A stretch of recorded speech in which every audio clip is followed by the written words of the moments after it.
And he congratulated Brahma. He said, he shook his hand. Congratulations. And then he spoke the essence of Vedic knowledge to Brahma, making Brahma the first initiate, the first spiritual master in the universe. And since then, Brahma has been passing on that knowledge down the line until it reaches us today by disciplic succession. This is the principle of Vedic knowledge. So it's good that we receive this knowledge, the esoteric teaching, and certainly everyone should try to understand it. But there reaches a point where just reading about this stuff is not enough anymore. Just having ceremonies and doing different kinds of service and stuff, that will help us to a certain amount. But we reach a limit where that doesn't help us anymore. What do we have to do then? Tapa. You have to sit down and meditate and contemplate and go to the root of these things. And then pray to Kṛṣna sincerely, please enlighten me. That means knocking on the door, like it says in the Bible. Ask and you shall receive. Is he talking about money? If I ask for money, then God will give me money. Knock and it shall be opened to you. What's he talking about? The bank vault? If you knock? New car. Yeah, right. This is mystical language. He's speaking in concrete words about something that's very subtle, very spiritual. That's our fan club, the yellow birds. They come every day. Anyway, knock and it shall be opened unto you means to reach that limit within oneself where you can't go independently any further. And then sit and pray to God, please show me. Don't break that. Please show me what's beyond this. Pray to God. Because we can't know these things independently. We can only know them if Kṛṣna reveals them. So Kṛṣna has given a message in the Vedas, knowledge about spiritual life.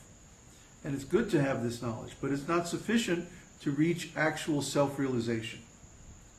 What we need for that is direct personal experience, spiritual consciousness. It's not enough to have a nice religious ceremony or follow some philosophy or some words or symbols about God. No, we want to know God directly, personally.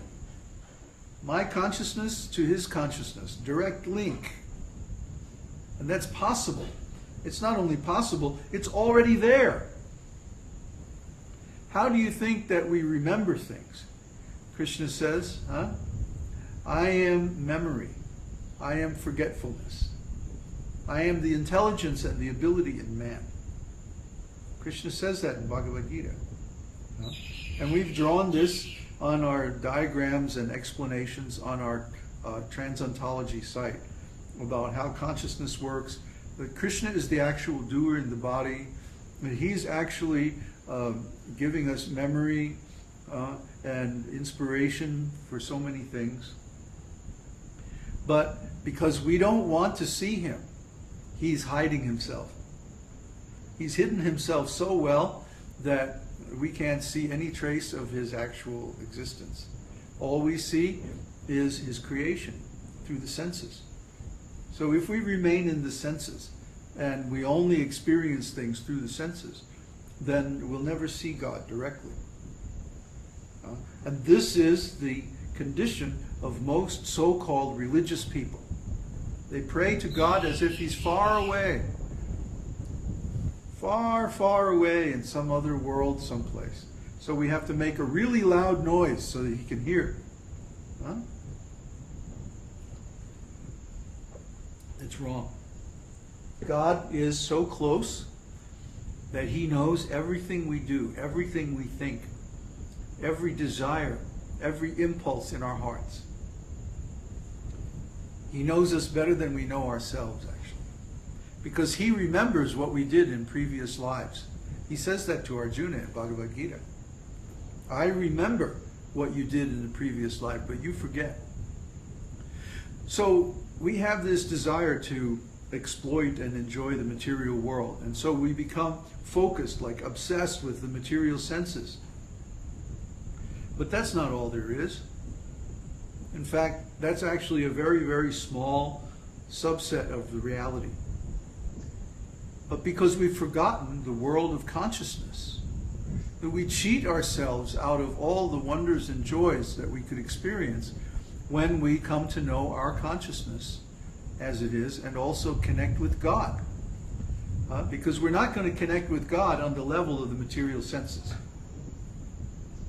We're going to connect with God on the level of consciousness, because that's what God is.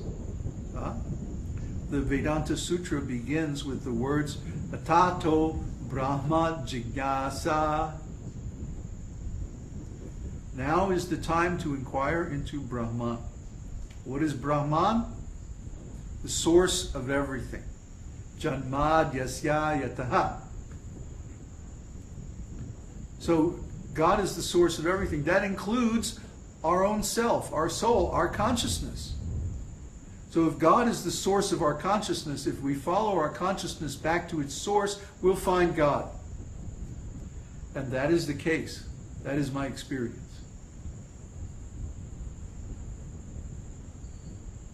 So, any questions?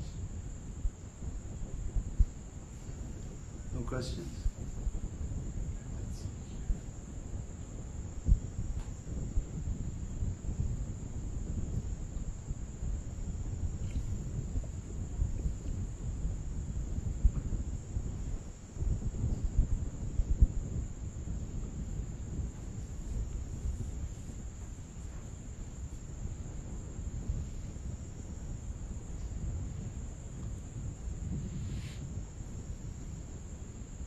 See, when we talk about these things that are transcendental,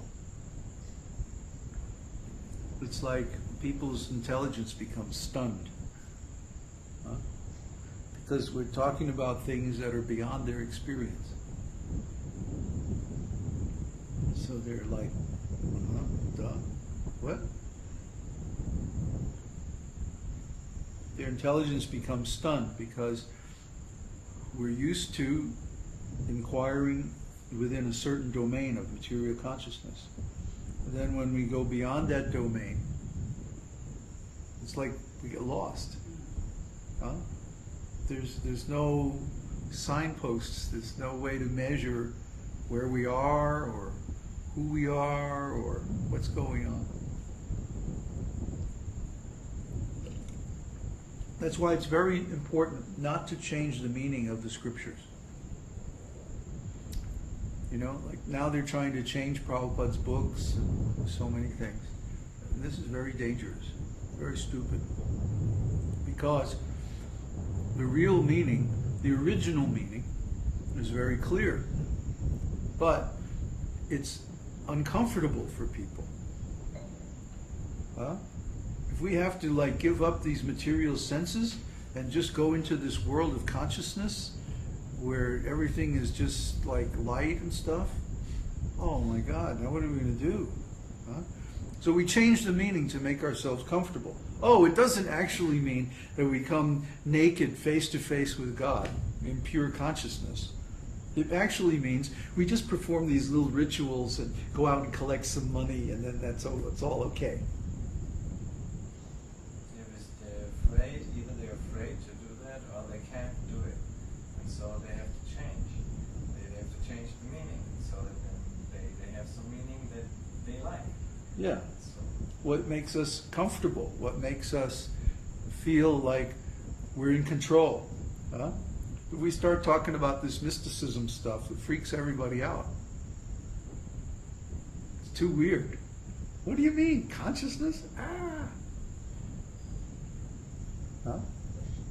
Okay, you have to speak up now. Okay, so the question that I have is,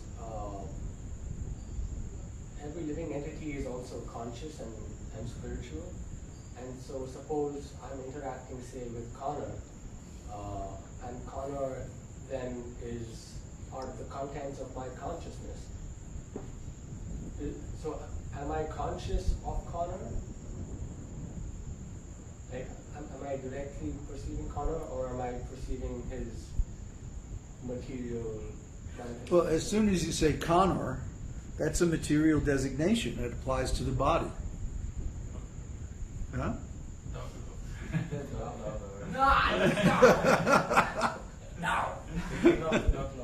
Spiritual name. Yeah, we got to give you a spiritual name. We're going to give you a spiritual name. You want a spiritual name? I want a spiritual name. Okay. Kanai Das. Kanai das. Kanai. Kanai. Kanai. Kanai. Not can. Kan. Kan. Kanai Das.